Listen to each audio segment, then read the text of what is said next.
Hello students, welcome back to my channel CMS classroom. আজ আমরা নতুন আরেকটি কবিতা নিয়ে আলোচনা করব, লালন শাহ ফকিরের গান। অ্যাকচুয়ালি এটা গান, কবিতা নয়, তবে পাঠ্যাংশে কবিতা আকারে গৃহীত হয়েছে। যদি পরীক্ষায় আসে আমরা বলবো উৎস আলোচ্য অংশটুকু, এখান থেকে যদি কোনো কোশ্চেন আসে উৎস আলোচ্য অংশটুকু লালন শাহ ফকিরের গান কবিতা থেকে গৃহীত।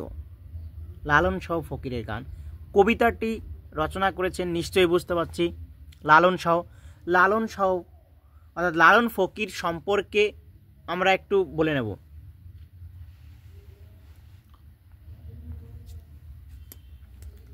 লালন ফকির, ওনার জন্ম 1774 খ্রিস্টাব্দে, মৃত্যু 1890। 116 বছর বেঁচে ছিল, 116 বছর। জন্ম বাংলাদেশের কুষ্টিয়ার ভাড়ারায়, মতান্তরে কেউ কেউ ঘোড়ায় বলে থাকে।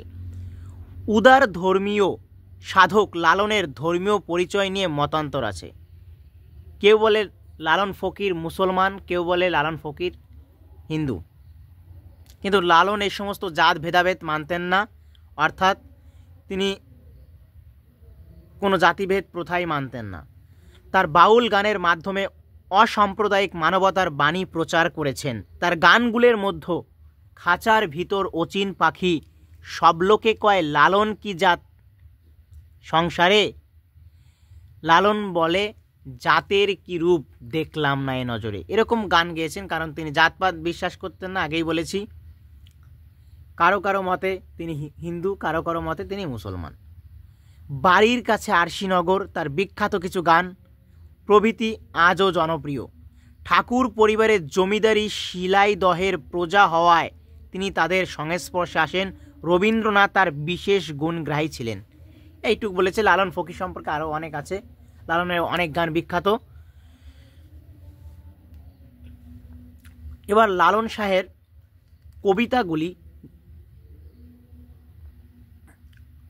মানে গান কবিতা আকারে লেখা হয়েছে, গানটা কবিতা আকারে লেখা হয়েছে। এবার আমরা কবিতা আবার গান, মানে এখানে আমরা কবিতা আকারেই বলছি, কবিতার লাইন ধরে আলোচনা করব।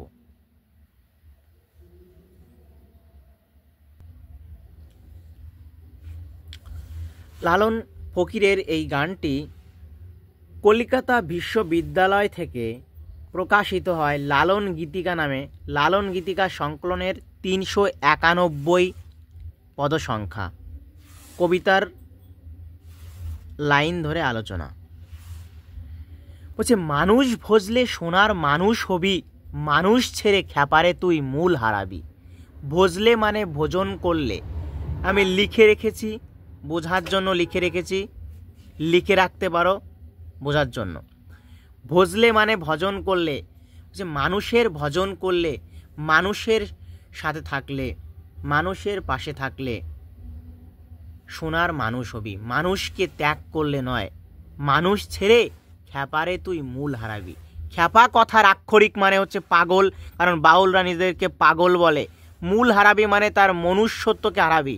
মানুষকে ছেড়ে দিলে, মানুষের পাশে না থাকলে, মানুষের বিপদে আপদে না থাকলে, মানুষকে ত্যাগ করলে, একা থাকলে খ্যাপা আরে পাগল তুই মূল হারাবি, মনুষ্যত্ব হারাবি। তাই মানুষকে ভজন করা শেখ। পরের লাইন দেখো, দ্বিদলের মৃণালে। দ্বিদল কথার আক্ষরিক মানে হচ্ছে দুই পাপড়ি বিশিষ্ট ফুল। দুই পাপড়ি বিশিষ্ট ফুল যাকে পদ্ম বলা থাকে। এখানে কোনো মতে এই দুই পাপড়ি বিশিষ্ট ফুলকে বোঝায়নি, এখানে চক্রের কথা বলেছে। দ্বিদল মানে একটা চক্র, আজ্ঞা চক্র। আগে একটু বলে নিই চক্র। বাউল সাধকদের মতে আমাদের দেহে 7টি চক্র রয়েছে। চক্রগুলি সম্পর্কে একটু আলোচনা করছি। চক্রগুলো কোথায় রয়েছে, চক্রগুলি সম্পর্কে বলছি। মূলাধার চক্র রয়েছে আমাদের গুহ্যদেশে, স্বাধিষ্ঠান চক্র রয়েছে আমাদের লিঙ্গে, মণিপুর চক্র রয়েছে আমাদের নাভিতে,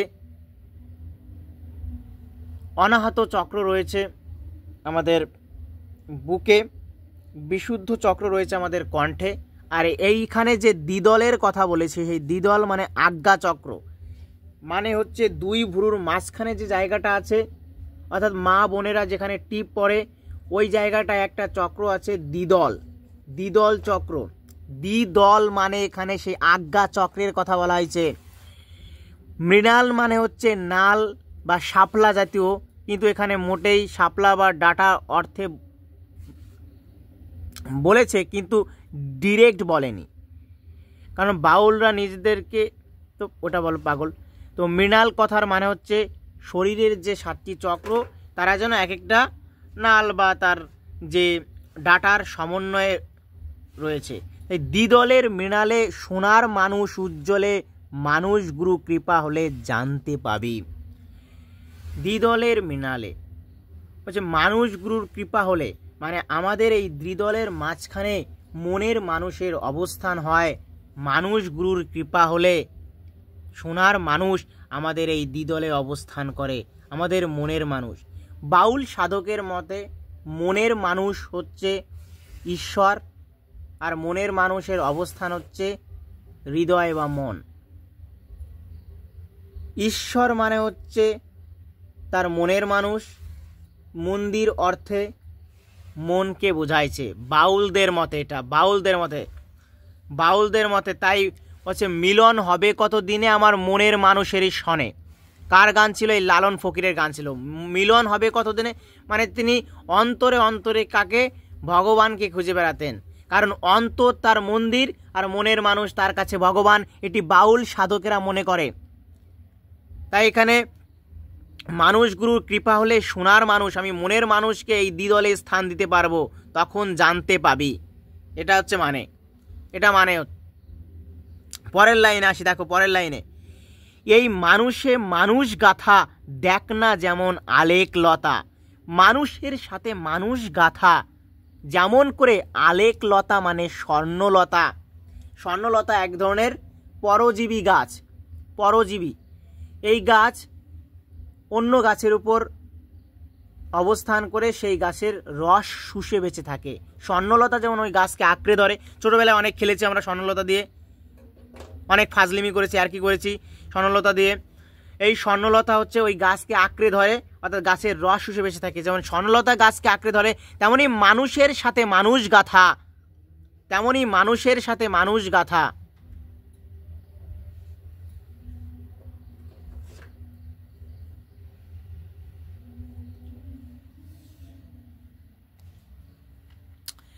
তাই এই লাইন, এই মানুষে মানুষ গাথা দেখ না যেমন আলেকলতা, বলছে জেনে শুনে মুড়াও মাথা যাতে তরবি।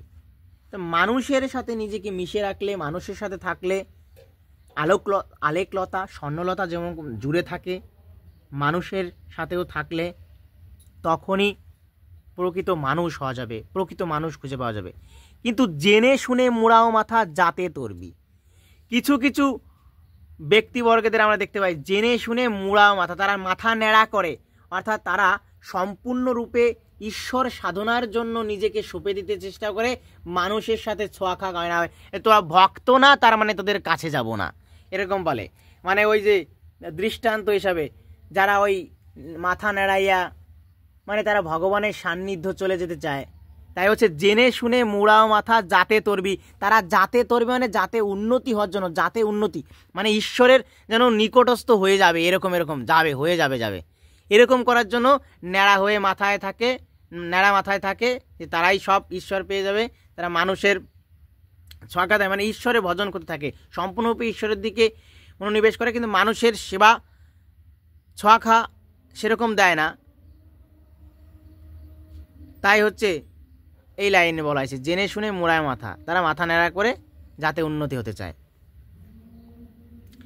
মানুষ ছাড়া মন আমার পড়বি রে তুই শূন্যকার। আরে যাতে তরবি সব কিছু হলো, মানুষ ছাড়া, মানুষকে ছেড়ে মানুষের পাশে থাকলাম না, মানুষকে সেবা করলাম না, মানুষকে কৃপা করলাম না, মানুষ ছাড়া পড়বি রে তুই শূন্যকার, নিরাকার। মানুষ ছাড়া, মানুষের পাশে যে থাকে না সে তো একদম নিরাকার, শূন্যকার হৃদয়ের, শূন্যকার হৃদয়ের। মানুষের পাশে যে থাকে সেই তো পরিপূর্ণ, মানুষ ছাড়া সে তো শূন্যকার হয়ে যাবে, নিরাকার, অস্তিত্বহীন।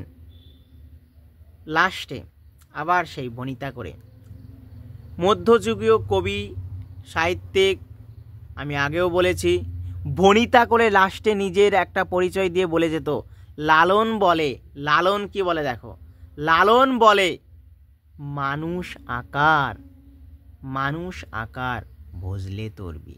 মানুষের আসল স্বরূপ পাবি কখন? যখন ভজলে, মানুষ ভজবি তখনই উন্নত হতে পারবি, মানুষের আসল স্বরূপ পাবি। এটা লালন বলে। জেনে শুনে মুড়া মাথা ওই ভাব দেখিয়ে না, মানুষের সাথে থাকতে হবে, মানুষের উপকারে লাগতে হবে, তবেই মানুষ হবি। তাহলে মানুষ ছাড়া মন তখন শূন্যকার হয়ে যাবে। তাই লাস্টে ভণিতা করে এই কথাটা বলে গেছে, লালন বলে মানুষ আকার ভজলে তরবি, মানুষ আকার ভজলে তরবি। এটাই কবিতার মূল আলোচনা ছিল। কবিতাটির মূল আলোচনা ভালো লেগে থাকলে একটা লাইক, শেয়ার এবং তোমার গ্রুপের বন্ধু বান্ধবদের শেয়ার করে দেবে। আর আমাদের চ্যানেল সাবস্ক্রাইব করতে একদম ভুলো না। কবিতাটি একদম শেখে রেখে দাও, কারণ পরপর লাইন ধরে আলোচনা হয়েছে, পরপর লাইন ধরে যেখানে মানেগুলো ছিল মানেগুলো লিখে দিয়েছি বোঝার জন্য, মানেগুলো লিখে দিয়েছি, এগুলো নোট করে নাও। আজ এখানেই শেষ করছি।